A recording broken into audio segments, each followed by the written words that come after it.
बिस्मिल्लाहिर्रहमानिर्रहीम।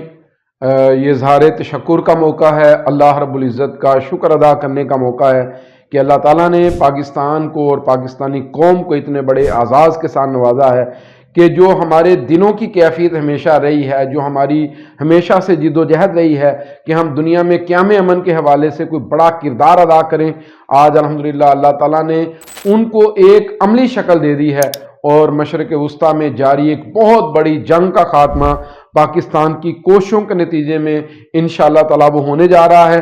तो इस मौके पर मैं पूरी कौम से ये बात कहूँगा कि आगे बढ़ के हमें अल्लाह रब्बुल इज़्ज़त का शुक्र अदा करना चाहिए, शुक्राने के नवाफिल अदा करने चाहिए और हमें अपने घरों से बाहर निकलकर सड़कों में, चौकों में, चौराहों में आकर अपने झंडे को और अपने परचम को बुलंद करना चाहिए।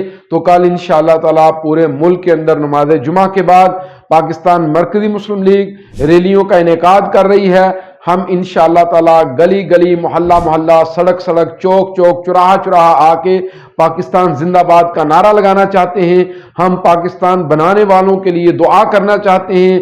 हम उनका भी शुक्रिया अदा करना चाहते हैं जिन्होंने कुर्बानियां दे के इतना शानदार मुल्क हमें दिया, इतना जबरदस्त मुल्क हमें दिया कि एक नजरिए की बुनियाद पर कायम होने वाले इस मुल्क ने आज उम्मत मुसलमान के दुख और दर्द का मुदावा करने का फैसला किया और एक बहुत बड़ी जंग का खात्मा वो पाकिस्तान की वजह से होने जा रहा है।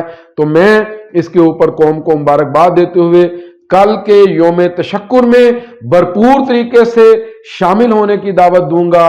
इंशाअल्लाह ताला पाकिस्तान की तरक्की और तामीर का अमल शुरू हो चुका है और पाकिस्तान मरकज़ी मुस्लिम लीग इसमें एक बड़ा किरदार अदा करेगी। पाकिस्तान जिंदाबाद। पाक वतन इस दुनिया में, पाक मदीने की तस्वीर, पाकिस्तान का नजरिया, पाकिस्तान की है तकदीर।